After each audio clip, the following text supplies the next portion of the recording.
Hello students, let's start our English subject. I know એક દિવસ અગાઉ મતલબ કે નેક્સ્ટ ડે તમારી એક્ઝામ છે અને આજે આપણે સમજીએ છીએ તો it's being difficult for everyone to understand this all by deeply. So I will try my best and I hope that you also try your best. Okay, BCom 6માં જે topic હું કરાવવાની છું એમાં ફર્સ્ટ ઓફ ઓલ છે સિન્થેસિસના તમને તમારી બુકમાં પણ બહુ બધા મિનિંગ અને બહુ ડીપલી આપેલું છે. મેં ઓવરઓલ બધું એક્સપ્લેન અહીંયા કરેલું છે.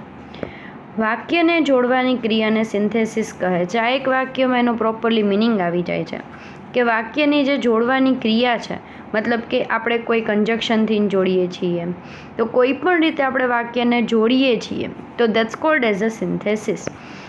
વાક્યને જોઈએ. ઓકે, વાક્ય ઉપરથી યાદ આવે મને હરેક વાર વાક્ય છે તો એના કેટલા રીતે સેન્ટેન્સ કેવી રીતે બને છે તો કે વર્ડ, ફ્રેઝ, ક્લોઝ અને સેન્ટેન્સ.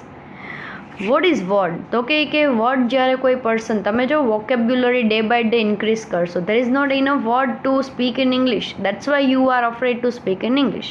તો બસ આવા વર્ડ મગજમાં ન હોય એટલે તમે બોલી ના શકતા હોય. વર્ડથી બને.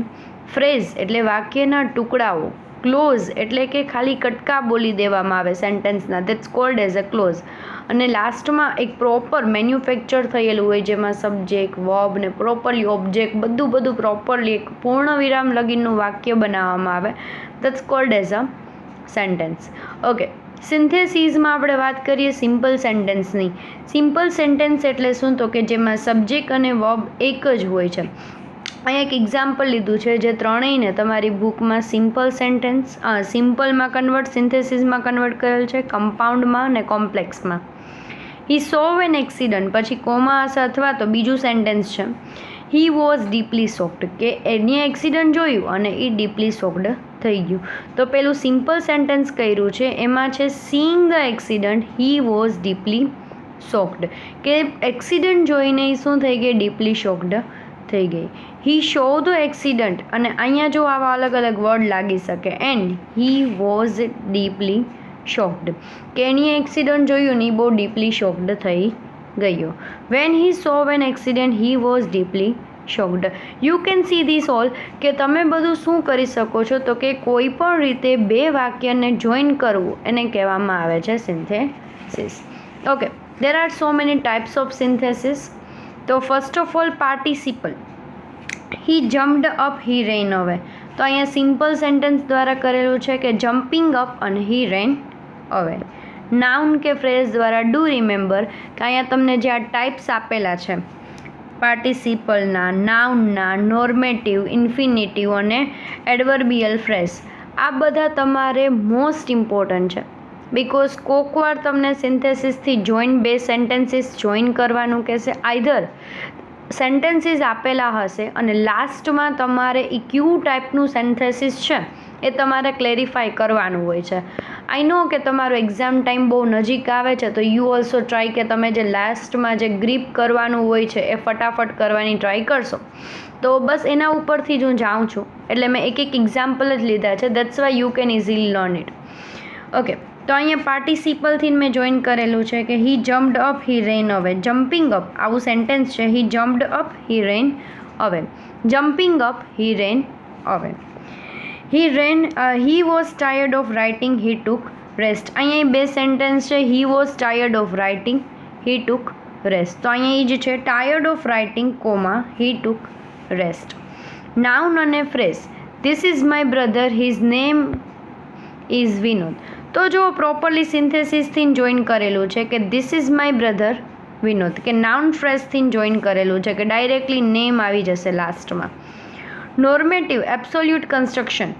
The soldiers arrived, the mob disappeared, seeing the soldiers. અહીંયા તમને લાસ્ટમાં આન્સર આપેલું છે seeing the soldiers arrived, the mob disappeared. એક વાત કહું ને તમને બધાને, તો અત્યારે આપણે ભલે સિન્થેસિસ કરીએ છીએ but deep down you all નો કે તમે ગમે તે રીતે તમારા હાથ પગ મારીને તમને સમજાઈ જ જશે કે આ કરવું છે કેવી રીતે.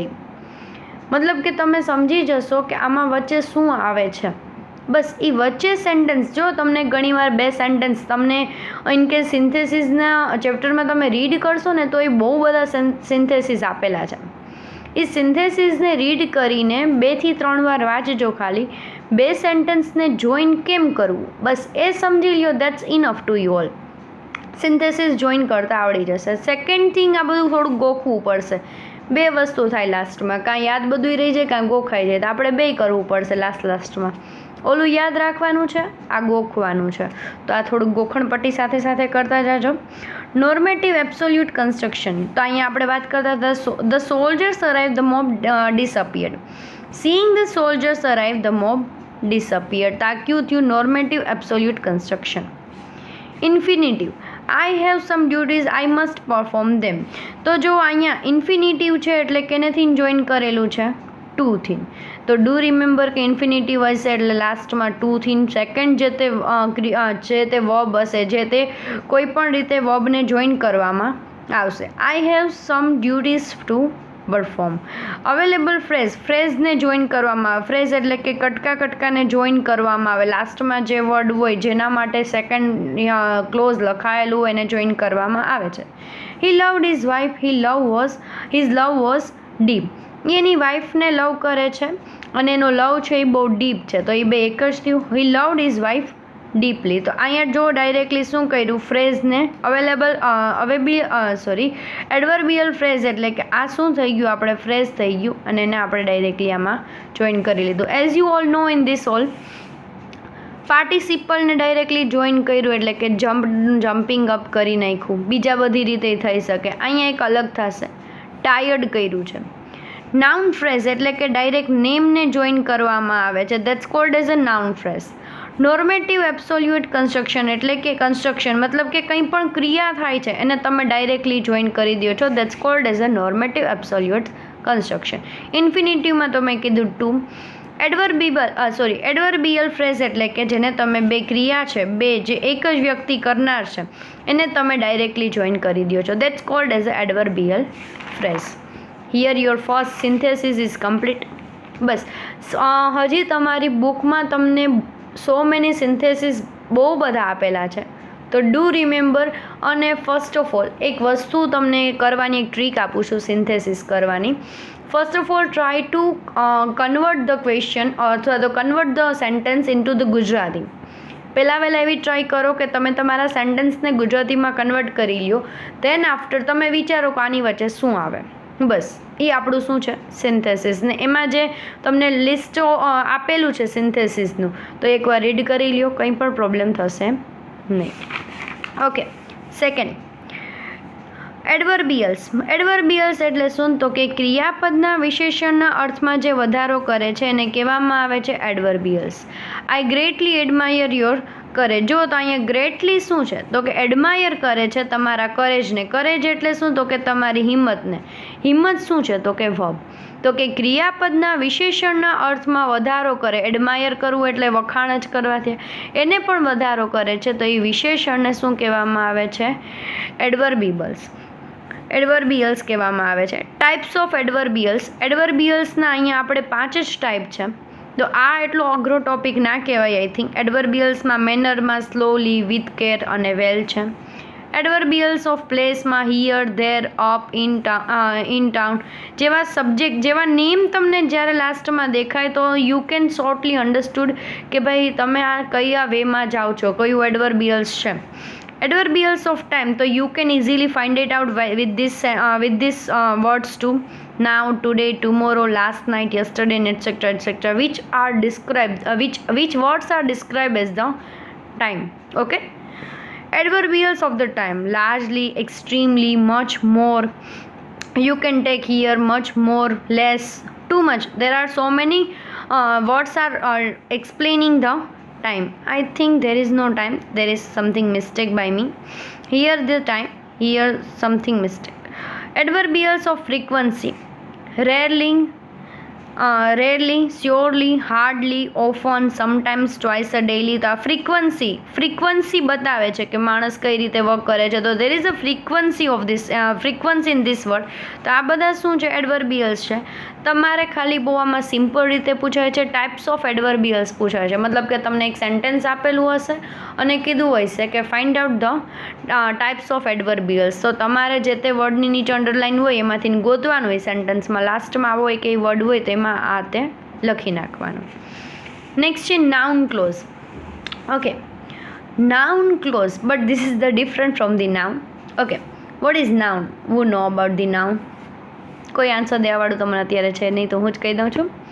નાઉન તમને એમ કહું ને કે કોઈ પણ તમે વર્ડ બોલો છો ધેન આફ્ટર એને એક્સપ્લેન કરવા માટે સેકન્ડ વર્ડની રિક્વાયરમેન્ટ નથી. That's called as a noun. Okay, noun clause આવ્યું છે. ક્લોઝ એટલે શું? તો કે નામનો એક કટકો. હવે એ આપણે કેમ કહેવું ભાઈ કટકો એટલે ક્લોઝીસ એટલે શું? તો કે મેં તમને પહેલાં સમજાવ્યું એ રીતે ક્લોઝીસ છે એ શું છે? તો કે સેન્ટેન્સના કટકા છે, મતલબ કે ડિપાર્ટ છે. તો એ બે ટાઈપના હોય છે, ડિપેન્ડન્ટ અને ઇન્ડિપેન્ડન્ટ. બટ નાઉન છે એ હંમેશા હોય છે જ્યારે પણ ઓલામાં આવી જશે તો એ નાઉન ઇન્ડિપેન્ડન્ટ હશે ને નાઉન ક્લોઝીસ હશે એ ડિપેન્ડન્ટમાં આવશે. બિકોઝ નાઉન ક્લોઝીસ છે એ શું થશે? તો કે બીજા વાક્ય બોલવા માટે તમારી રિક્વાયરમેન્ટ છે, તો એને શું કહેવામાં આવે? ડિપેન્ડન્ટ. ઇન કેસ આપણે ફ્યુચરમાં મળશું તો હું તમને ક્લોઝ બહુ સારી રીતે એક્સપ્લેન કરીશ, બિકોઝ આ બધા મોસ્ટ ઇમ્પોર્ટન્ટ ટોપિક છે. ઓકે, તો noun clauses is dependent clauses that work like a noun in a sentence. So this is the definition of the noun clause. So you can write or either you can take clear in your mind too. Noun clauses કે noun ક્લોઝીસ શું છે? Is dependent ક્લોઝીસ કે શું છે? Dependent clauses છે that work like a noun in a sentence. કે એ શું કામ કરે છે? એક સેન્ટેન્સમાં એઝ અ નાઉનનું કામ કરે છે. તો there are some specific word you can specify the noun clauses. ક્યાંથી સ્ટાર્ટ થાય છે? તો આની ઉપરથી તમે ઇઝીલી ફાઇન્ડ આઉટ કરી શકો છો. How, how, that, whatever, when, where, whether, whichever, whoever, whomever અને why. તો you can easily remember this all by the H or WH વાળા વર્ડ. કોઈ પણ વર્ડ છે જે H અને WH થી સ્ટાર્ટ થાય છે, ક્વેશ્ચનર વાળા વર્ડ કે જેનાથી આપણે ક્વેશ્ચન ફ્રેમ કરીએ છીએ, તો એવા વર્ડ છે એના તમારે અહીંયા આપણે લઈ લીધેલા છે. મોસ્ટ પ્રોબેબલી એવા વર્ડ છે. નાઉન ક્લોઝનું સિમ્પલ ડેફિનેશન છે કે જેમાં સબ્જેક્ટ અને ઓબ્જેક્ટ બંને આવતા હશે. Do you know what time it is?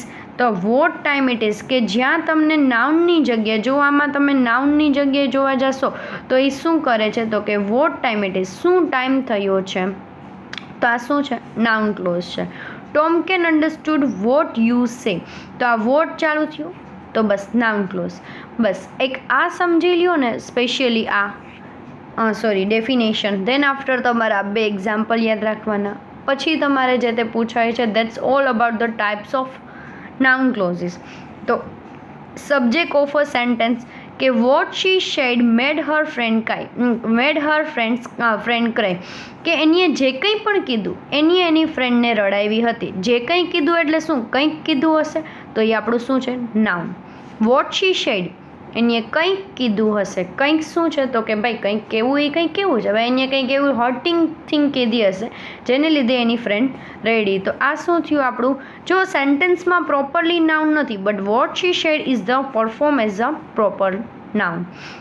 Second thing, objective of a verb. કોઈ પણ વર્બ એટલે કે કોઈ પણ સેન્ટેન્સમાં as a objective of a verb કામ કરે. He did not know why TV was out of order. એને નથી ખબર શું કામ ટીવી છે એ આઉટ ઓફ ઓર્ડર થઈ ગયું. તો આ કેવી રીતે? તો કે એક એઝ અ ઓબ્જેક્ટિવ વર્ક કરે છે. તો વાયથી ચાલુ થાય છે. તો you can easily remember this કે વોટ, વાય જેવા વર્ડથી સ્ટાર્ટ થતું હોય તો એ શું હશે? નાઉન હશે. બટ યુ જસ્ટ આઈડેન્ટિફાય કે કયા ટાઈપનું એ નાઉન ક્લોઝ છે. Subject complement. તો કે his problem was that she could not hear properly. તો અહીંયા દેટથી ચાલુ થયું. શું છે? તો કે કમ્પ્લિમેન્ટ આપતું કોઈ પણ પ્રોબ્લેમ છે કે એની પ્રોબ્લેમ એ છે કે એ પ્રોપરલી સાંભળી શકતી નથી. તો આ બધું શું થઈ ગયું? એક પ્રોપરલી અહીંયા આપણે ડાયરેક્ટલી કહી શકીએ ને, બટ ડાયરેક્ટલી નથી કીધું. આપણને જે આ આઈડેન્ટિફાઈ કરેલું છે તો એ શું છે? સબ્જેક્ટ કમ્પ્લિમેન્ટ છે કે જે આપણને નાઉન ક્લોઝ ડિફાઇન કરે છે. ધેર આર સમથિંગ ક્લોઝ જ છે, નાઉન ક્લોઝ જ છે. Object of a preposition. Harry is not the best provider of a what Margie need. કે હેરી છે એ બેસ્ટ પ્રોવાઈડર નથી. પ્રિપોઝિશન બતાવે છે કે વોટ માર્ગી નીડ, કે જે માર્ગીને જોઈએ છે એ આપવા માટે હેરી બેસ્ટ પ્રોવાઈડર નથી. Adjective complement. It is really sad that he died so early. તો યુ કેન સી દેટ થીન ચાલુ થતું હોય, અહીંયા વોટ થીન ચાલુ થતું હોય, તો એ બધા શું થઈ જાય છે? નાઉન ક્લોઝ થઈ જાય છે. Remember this. બહુ શોર્ટ ટાઈમમાં મેં કરાવેલું છે ને I will expect from you all કે ભાઈ તમે થોડું થોડું બસ રીડ કરી લો ને એક્સરસાઇઝ જેટલી પણ આપેલી છે ડુ ટ્રાય કે મેં જે કરાવેલું છે તે 1 થી 2 વાર વિડીયો જુઓ. આઈ નો બહુ ઓછા સમયનો વિડીયો છે, 15 મિનિટ, બટ હું એકલી બોલતી હોય તો that's enough for you all. 2 થી 3 વાર વિડીયો એકવાર ચેક કરો. કંઈ પણ ન સમજાય તો એકવાર લખી લ્યો. એક્સરસાઇઝ 2 થી 3 વાર કરી લ્યો. આઈ ડિડન્ટ થિંક કે તમારી એક્સરસાઇઝમાંથી ક્યાંય પણ બહારનું કોઈ દિવસ બીકેએનએમયુમાં પૂછાયેલું હોય. તો એકવાર જોઈ લેજો ને કોઈને કંઈ પણ ડાઉટ હોય તો મને ઇન્ફોર્મ કરજો. હું આના ફોટોઝ પણ મોકલી દઈશ, બટ ફોટોઝ નહીં મળે ઇન કેસ તો તમારી પાસે જે બુક છે એમાંથી જ મેં કન્ટેન્ટ ઉપાડેલું છે, મેં ક્યાંય બહારથી લીધેલું નથી. Okay, C you all, bye bye for the next exam.